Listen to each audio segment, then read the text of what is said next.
Hello friends, welcome back to our channel. Friends எல்லோரும் எப்படி இருக்கீங்க? நல்லா இருக்கீங்களா? நான் ரொம்ப நல்லா இருக்கேன். ஃப்ரெண்ட்ஸ், இன்றைக்கி நம்ம துளசி செடி வளர்ப்பு பற்றி பார்க்கலாம்.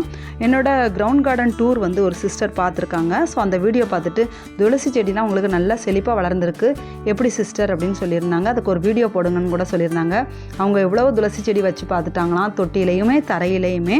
பட் எந்த செடியுமே அவங்களுக்கு வந்து வளரவே இல்லை, என்னால் துளசி செடி மட்டும் வளர்க்கவே முடியல அப்படின்னு சொல்லிட்டு ரொம்ப வருத்தப்பட்டாங்க. ஸோ ரொம்ப ஈஸி தான். இந்த செடி வந்து எல்லா கிளைமேட்டையும் தாங்கி வளரும். மழை காலம், வெயில் காலம் அந்த மாதிரி எதுவுமே கிடையாது. இந்த சீசனில் தான் வளரும் அப்படின்லாம் இதை சொல்லவே வேண்டியதில்லை. ஒரு தடவை நம்ம இந்த செடி வச்சுட்டா போதும், பெரிய மரம் மாதிரியே நமக்கு நல்லா வளர்ந்து அப்படி நிறைய கிளைகள், நிறைய இலைகள் வச்சு நமக்கு வந்து வளர ஆரம்பிச்சிடும். இதில் வந்து பூச்சி தாக்குதல்லாம் எதுவுமே கிடையாது. நம்ம வந்து ரெகுலராக தண்ணீர் விட்டுட்டு வந்தாலே போதும். உரங்கள் கூட அவசியமே இல்லை இந்த செடிகளுக்கு.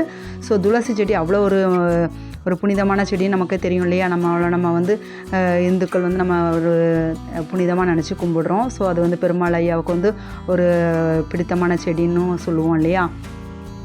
ஸோ அதுலேயும் இந்த ராமர் துளசின்னு சொல்லுவாங்க இல்லையா, இந்த செடியும் என்கிட்ட இருக்குது. நல் துளசின்னு சொல்கிற இன்னொரு துளசி செடி இருக்கு இல்லையா, அதுவும் நம்மக்கிட்ட இருக்குது. ஸோ இந்த 2 வகையான செடிகளும் நமக்கு கார்டனில் நிறைய வளர்ந்து கிடக்குது. அதாவது நம்ம ஒரு தடவை அந்த செடி வச்சுட்டா போதும், இதோட விதைகள் வந்து விழுந்து தானாக தரையிலையோ தொட்டிலையோ அந்த மாதிரி நிறைய முளைச்சி வளர ஆரம்பிச்சிடுச்சு. என்னோடய கிரவுண்ட் கார்டனில் பார்த்தீங்கன்னா துளசி செடி காடு போல் அப்படியே வளர்ந்துருக்கு.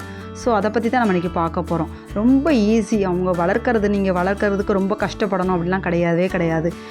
ரோஸ் செடியை கூட நம்ம கொஞ்சம் கஷ்டப்பட்டு சிரமப்பட்டு பராமரிப்பு கொடுத்து வளர்க்கணும். பட் இந்த துளசி செடியை பொறுத்த வரைக்கும் ஒரே ஒரு பராமரிப்பு தான். ஒன்று, இந்த மாதிரி பூக்கள் பூத்ததுக்கப்புறமா நம்ம வந்து அதை வந்து கட் பண்ணி விடணும். இந்த மாதிரி நம்ம வந்து அதோட மொட்டுக்கள் பூக்களை வந்து கட் பண்ணி விட்டுட்டோம்னா நிறைய இலைகள், நிறைய கிளைகள் வச்சு நமக்கு வந்து நல்ல பெரிய மரம் மாதிரியே வளர ஆரம்பிச்சிடும். அவ்வளோக்குள்ளே இந்த துளசி செடி வந்து நமக்கு வந்து நல்ல ஒரு அசுர வளர்ச்சின்னு சொல்லுவாங்களே, அந்த மாதிரி சீக்கிரமாக வளர்ந்துடும். நமக்கு வந்து இந்த மாதிரி மொட்டுக்கள் பூக்கள் வந்து நமக்கு இருந்துகிட்டே இருந்துன்னு வச்சுக்கோங்களேன், அதுக்கு வந்து கிளைகள் வளர விடாது. ஸோ இந்த மாதிரி நம்ம கட் பண்ணி விடவும் அந்த சைடில் இருந்து நிறைய பிரான்ச்சஸ்லாம் நமக்கு வந்து இலைகள் நிறைய வளர ஆரம்பிக்கும். இலைகளும் பெரிய பெரிய சைஸில் இருக்கும். ஏன்னா மொட்டுக்கள் பூக்கள் வரும்போது அந்த சத்துக்களெல்லாம் அதை எடுத்துக்கிடும். அதனால நமக்கு வந்து இலைகளோட வளர்ச்சியும் கம்மியாயிடும், செடிகளோட வளர்ச்சியும் கம்மியாயிடும். ஸோ என்னோடய கிரவுண்ட் கார்டனை பொறுத்த வரைக்கும் துளசி செடி தான் அதிகமாக வளர்ந்துருக்கு. விதைகள் தானாக விழுந்து சின்ன தொட்டியிலையும் பெரிய தொட்டியிலையும் தரையிலையுமே நிறைய செடிகள் வளர்ந்துருக்கு. ஸோ நான் என்ன பண்ணுவேன் அப்படின்னு பார்த்தீங்கன்னா, சாட்டர்டே அதாவது சனிக்கிழமை வந்து பெருமாள் கோயில் எங்கள் வீட்டு பக்கத்துலவே இருக்காங்க. ஸோ அவங்களுக்காக நம்ம ஆளெல்லாம் கட்டி நான் வந்து பெருமாள் ஐயாவுக்காக நான் கொண்டு போய் கொடுப்பேன். அந்த சுவாமிகளும் அதை வந்து சுவாமி சிலைக்கு சாத்துவாங்க. ரொம்ப சந்தோஷமாக இருக்கும் அதை பார்க்குறதுக்கு. பூஜை டைமில் அதை பார்க்கும்போது நமக்கு மனசுக்கு சந்தோஷமாக இருக்கும். ஏன்னா நம்ம தோட்டத்தில் வளர்ந்த செடி நாமளே கையால் தொடுத்து நம்ம வந்து சுவாமி சிலைக்கு கொடுக்குறதுங்கிறது கிடைக்காது இல்லையா?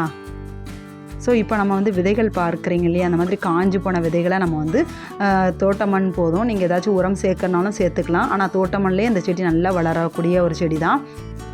ஸோ நான் இப்போ சாதாரண தோட்ட மண் தான், பழைய செடி இருந்த செடி வந்து காஞ்சி போயிடுச்சு. நான் அதே மண்ணில் இப்போ வந்து அப்படியே விதைகளை தூவி விட்டுட்டேன். நம்ம வந்து ரெகுலராக தண்ணீர் விட்டுட்டு வரும்போது நமக்கு செடிகள் நல்லா முளைச்சி வளர ஆரம்பிச்சிடும். நம்ம வந்து தொட்டியில் வளர்க்குறோம்னா ட்ரைனேஜ் ஹோல் வந்து நல்லா சரியாக இருக்கான்னு பார்த்துக்கணும் அப்பப்போ. ஏன்னா வந்து தொட்டியில் வந்து ஹோல்ஸ்க்கு வந்து நமக்கு வந்து நல்லா கரெக்டாக இருந்தால் தான் தண்ணி வெளியே வந்துடும். இல்லைன்னா செடி வந்து வேர்லேருந்து அழுகி செடி முழுக்கவே காஞ்சி போக ஆரம்பிச்சிடும்.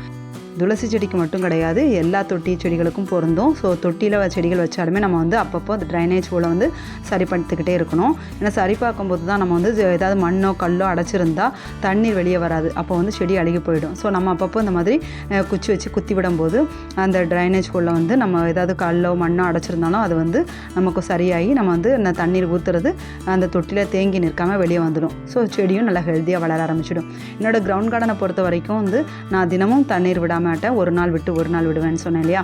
ஸோ அந்த மாதிரி விட்டாலும் எனக்கு வந்து செடிகள் காஞ்சி போகாது, அதிகமான தண்ணீரில் வந்து அழுகியும் போகாது. ஸோ இந்த துளசி செடியை பொறுத்த வரைக்கும் நல்ல ஒரு மண் கலவையில் நம்ம வந்து செடிகள் வைக்கும்போது, நம்ம தொட்டியில் வளர்க்குறோம் அப்படின்னா நமக்கு வந்து தாராளமாக உரங்கள் சேர்க்காமல் வளர்த்தாலுமே இந்த செடி நல்லா வளரக்கூடிய ஒரு செடி தான். எல்லா கிளைமேட்டையும் தாங்கி வளரும். ஸோ தரையிலையோ கிரவுண்ட்லேயோ நீங்கள் இதை எப்படி வளர்க்குறது அப்படின்னு கவலையே பட வேண்டாம்.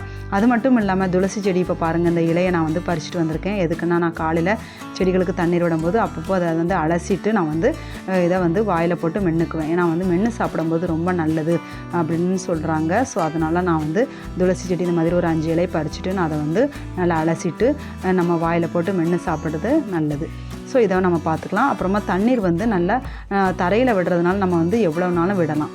எந்த செடியுமே நம்ம வந்து தண்ணீர் வந்து தரையில் விடும்போது மண் வந்து நல்லா உறிஞ்சி எடுத்துக்கும். 1 நாள் 2 நாள் தண்ணீர் விடாட்டாலும் செடி நல்லா வந்து வாடி போகாமல் நமக்கு நல்ல ஹெல்த்தியாக வளரும். ஸோ இது நம்ம வந்து தரையில் உள்ள செடிகளுக்கு. தொட்டியில் வந்து நீங்கள் மேல் மண் காஞ்சு போகாமல் நீங்கள் வந்து தண்ணீர் விட்டுக்கிட்டே இருந்தால் செடிகள் நல்லா ஹெல்த்தியாக வளர ஆரம்பிச்சிடும். ஓகே ஃப்ரெண்ட்ஸ், உங்களுக்கு ஏதாவது டவுட் இருந்தால் கமெண்ட்ஸில் கேளுங்க. அடுத்து ஒரு யூஸ்ஃபுல்லான கார்டன் வீடியோவில் சந்திக்கலாம். வீடியோ பிடிச்சிருந்தால் லைக் பண்ணி மறக்காமல் சப்ஸ்கிரைப் பண்ணுங்கள். உங்கள் ஃப்ரெண்ட்ஸ் கார்டன் வச்சுருந்தாங்கன்னா அவங்களுக்கும் ஷேர் பண்ணுங்கள். அடுத்து ஒரு யூஸ்ஃபுல்லான கார்டன் வீடியோவில் சந்திக்கலாம்.